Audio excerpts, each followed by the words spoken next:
Have you ever wondered what those floaty flower things over Bikini Bottom actually are? Are they just some quirky design to make the place look pretty and fancy? Or is there something else going on here? These are the questions that very few people have ever asked, but the conclusion to our theory will answer all of them. Get ready for the weirdest SpongeBob theory you've heard in a while. This is the pollution theory.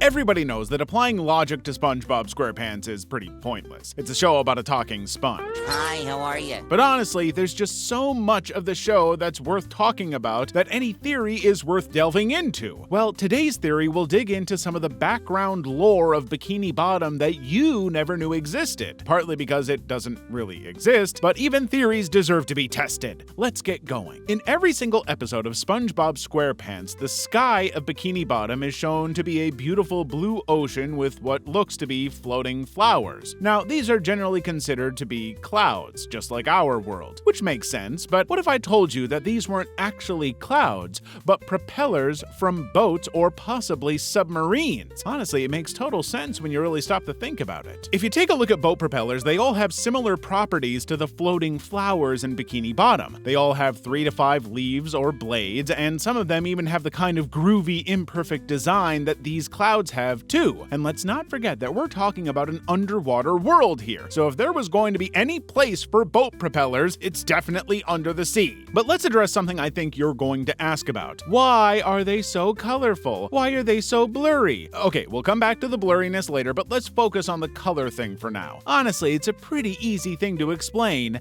Algae. Algae is a kind of underwater plant that grows based on sunlight and nutrients. You'll often see it growing on rocks that have been underwater for a long time, and more often than not, it's extremely colorful. Usually it's green, but there have been unique blue, red, and brown algae found in the world. So if you think of them as propellers, it's highly likely that they would have become something of a breeding ground for algae. That means they're just a natural thing, and the residents of Bikini Bottom think they look pretty. Of course, it could also just be a simple trick of the light making the colors change. I don't think it really matters how the propellers became this color, but I think it makes more sense for them to simply be abandoned rather than magical floating flowers. Let's get an example and try to prove this. In the episode Karen's Virus, Plankton's computer wife Karen hangs out with a sick computer and gets herself sick in the process. Determined to save her, Plankton reaches out to SpongeBob, believing him stupid enough to help. He transports SpongeBob inside Karen to defeat the virus. Throughout the episode, the virus eats at Karen's programming, making her act in ways that are unusual and out of character for her. But one particular moment sees her hurling a car into the sky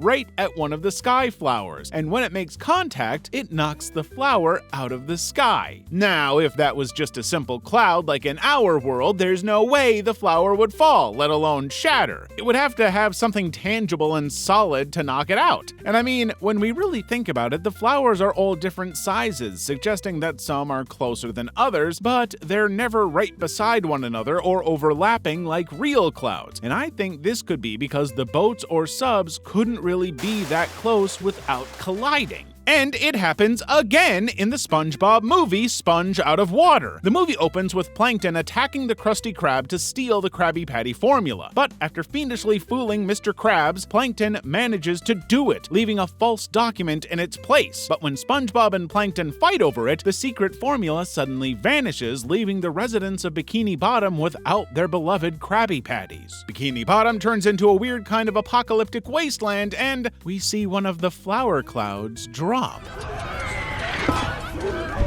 Here's what else is so interesting about this. When Bikini Bottom turns apocalyptic, you can see the clouds moving in a way they never do in the show, but they don't move horizontally like our clouds do. They seem like they're sinking, which again is something that implies they have a little bit of weight to them, like propellers. And even in Sponge on the Run, which is not the greatest SpongeBob movie, I'll admit, the opening shot even show one of these flower clouds embedded in the sand, and it's pretty obviously not a cloud. So unless unless they built a sculpture dedicated to this thing, I think we have our answer. Now, I think the propeller theory makes a lot of sense, but you could also possibly argue that the propellers have just been abandoned in the Pacific Ocean. Steven Hildenberg said he came up with the idea for the show when he was trying to think of an idea that could raise awareness of ocean health, so it would make sense. And would you believe me if I said the Bikini Bottom is extremely, unthinkably polluted? One of the theories online suggests that the clouds might not be propellers at all, but remnants of some kind of pollution. I mean, think about it. When a city is extremely polluted and full of smoke and fumes, light tends to refract in strange ways, creating new and interesting images and shapes. Things become distorted and unfamiliar despite being things we might see every single day. And when you're at the bottom of the ocean, it makes sense that the same thing would be happening on a more common level.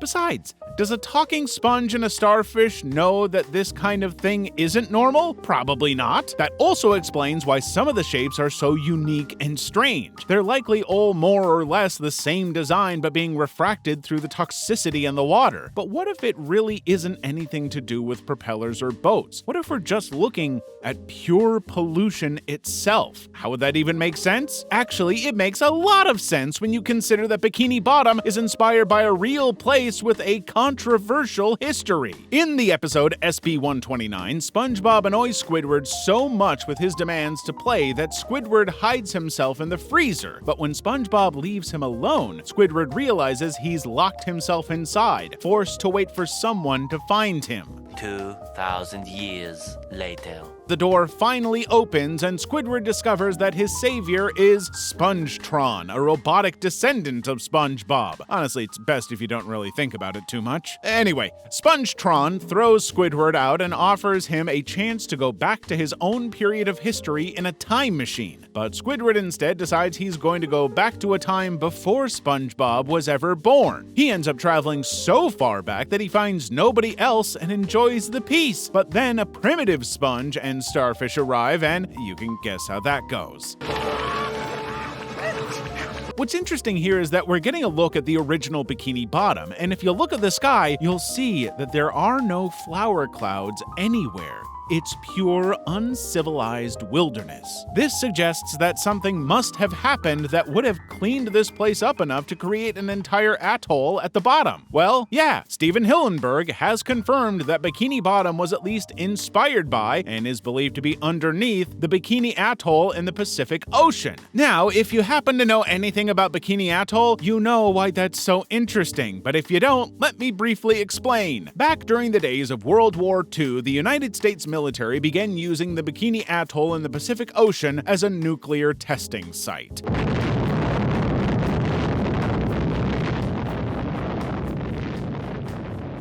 However, the amount and scale of the testing was so intense that the creatures within died pretty quickly due to the nuclear contamination in the water. Even today, Bikini Atoll remains one of the most contaminated bodies of water on the planet, uninhabitable for many of the animals on this planet. And I think, in a way, that makes the show work even better. It definitely explains why we have all these talking animals who thrive on fast food and seemingly nothing else. I mean, think about it. SpongeBob himself is designed to look like a kitchen sponge, which doesn't really make a lot of sense unless you imagine he was just some castaway piece of trash that ended up in the ocean. He himself is a piece of pollution, something Squidward would absolutely agree with, by the way, but he's a piece of waste that has been brought to life by the remnants of this nuclear testing. You can also look at Mermaid Man and Barnacle Boy, two human characters who seem to have the impossible ability to breathe underwater and talk to fish. I mean, there's no way you can do that unless you've somehow been given superhuman abilities, and the theory goes that these two are Navy divers who got caught up in the Bikini Atoll testing. I mean, let's not think about how that happened or why, but, well, I never really stopped to think about how they survived down there until now, and I guess this does make more sense. But let's look back to the colorful pollution flowers. A few years ago, there was a theory floating around on social media that linked the pollution theory to the regular oil spills we we see in the news, and the comparison is surprisingly believable. A quick Google search will show you a whole bunch of unbelievable images of oil spilling into bodies of water and creating these unique, colorful patterns that are completely alien to nature. Try to tell me they don't look similar to the so-called flower clouds of Bikini Bottom. And I think it would make sense that nuclear testing and the dropping of bombs would undoubtedly leave behind a lot of mess. Am I suggesting that the clouds of Bikini Bottom are toxic oil spills gradually sinking down over the residents? Yes, that is exactly what I'm suggesting. Oil companies are killing the residents of Bikini Bottom. While the propeller theory is pretty solid and would make sense, this one makes even more sense to me, especially given that the clouds are shown to be able to move and shift with the changing of the water. I guess the only downside to the theory is that it doesn't make a lot of sense as to how they were able to fall when Karen threw the car at it. But as for the rest of the theory, I could buy it entirely. And honestly, I would not be surprised if Steven Hillenburg did intend Bikini Bottom to be the leftover remnants of a nuclear testing site.